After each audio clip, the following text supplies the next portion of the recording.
Halo everybody, skill bahasa di sini. Mari kita belajar bahasa Inggris. Pada kesempatan kali ini kita akan membahas pengantar 3 TOEFL listening mengenai dialog with sound confusion, dialog dengan kebingungan suara. Nah, ini masih pengantar 3, teman-teman. Pengantar 3 ini, teman-teman, dialog with sound confusion, dialog dengan kebingungan suara, maksudnya beberapa item di bagian A atau part A melibatkan kebingungan antara kata-kata yang memiliki bunyi yang mirip. Nah, jadi itu ya, hati-hati dengan bunyi yang mirip atau sinonim juga bisa. Tapi kebanyakan di sini dengan soundnya, maksudnya ya secara suara mirip gitu ya. Begini cara kerjanya, teman-teman. Salah satu pembicara menggunakan kata atau frasa yang terdengar seperti kata atau frasa dalam satu atau beberapa pilihan jawaban. Nah, itu hati-hati. Yang kedua, jika teman-teman tidak mendengarkan kata tersebut dengan jelas, teman-teman mungkin salah memilih opsi dengan kata atau frasa yang terdengar mirip. Jadi itulah ya, jadi mengecoh. Contoh, where will you go? Nah, where itu kata where itu ada beberapa where, nah, kan itu ya, dan lain sebagainya. Nah, hati-hati dengan kata tersebut, teman-teman. Yang terdengar mirip belum tentu jawabannya, malah bisa jadi mengecoh. Nah, perhatikan contoh berikut ini. Teman-teman akan mendengar orang pertama nih bilangnya, I've never had this type of fruit before. I don't even know what to do with it. Saya belum pernah makan buah jenis ini sebelumnya. Saya bahkan tidak tahu apa yang harus dilakukan dengannya. Gitu ya. Nah, si orang kedua, si cewek bilang, you just have to peel it and eat it. Anda hanya perlu mengupasnya dan memakannya.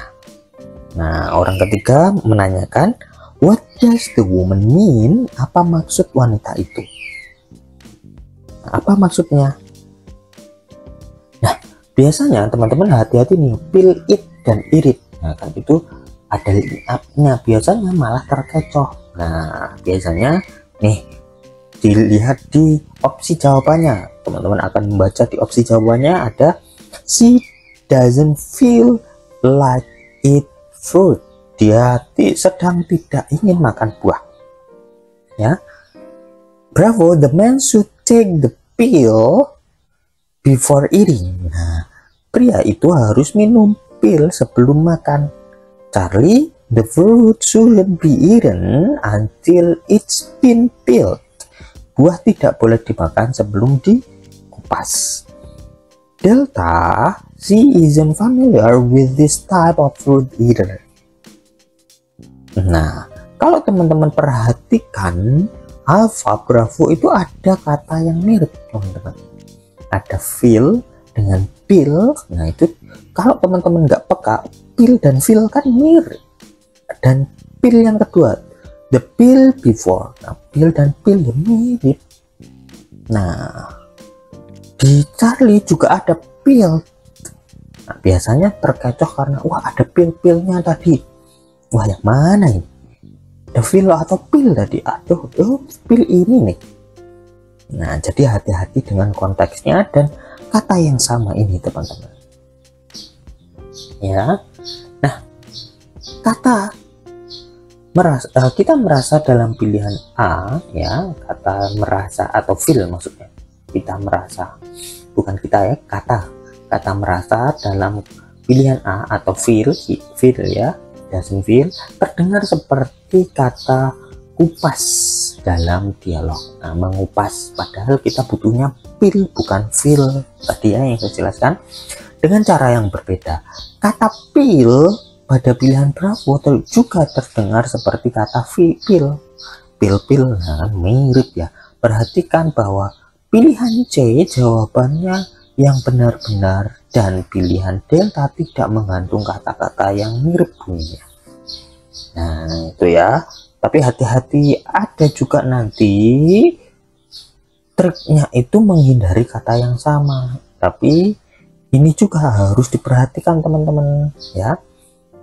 Dialognya dengan mirip, kata yang mirip belum tentu salah juga, intinya itu. Nah teman-teman, banyak ekspresi yang terdengar mirip di bagian apa, di bagian A maksudnya part E ya, adalah pasangan minimal.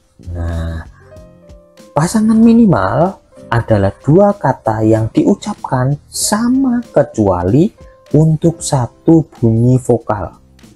Kupas dan pil ya, kupas dan pil, pil dan pil. Nah kan pil dan pil mirip.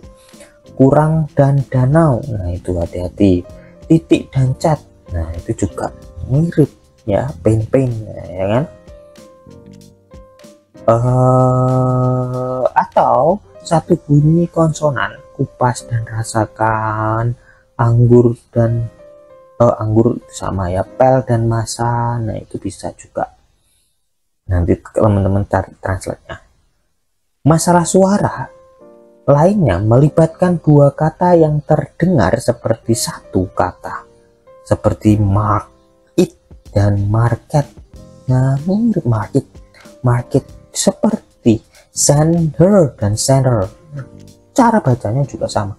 Intense dan intense sama bacanya teman-teman. Jadi hati-hati dengan kata yang mirip ini, nah bisa mengecoh.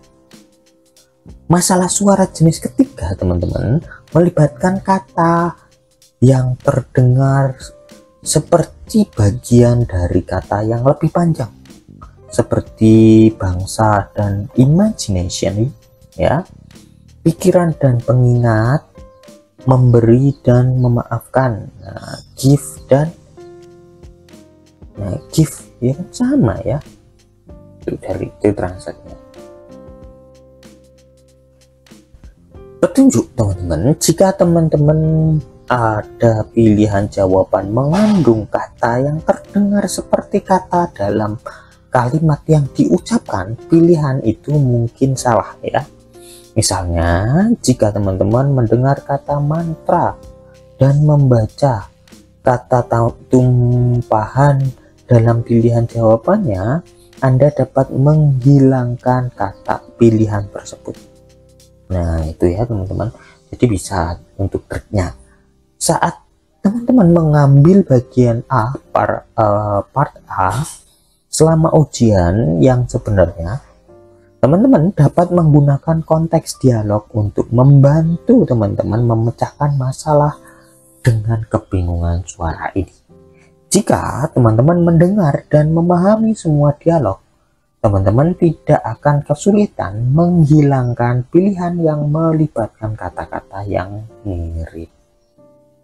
Nah, namun jika teman-teman hanya memahami sebagian dari dialog, atau jika teman-teman salah mendengarkan, nah, memahami sebagian apalagi salah ya, suatu atau dua kata ya, satu atau dua kata, teman-teman dapat dengan mudah memilih jawaban yang salah. Jadi hati-hati salah denger kan, dan salah apalagi nggak dengar sama sekali, atau hanya sebagian saja ya, kebanyakan pilihannya nanti malah salah ya. Thanks for watching.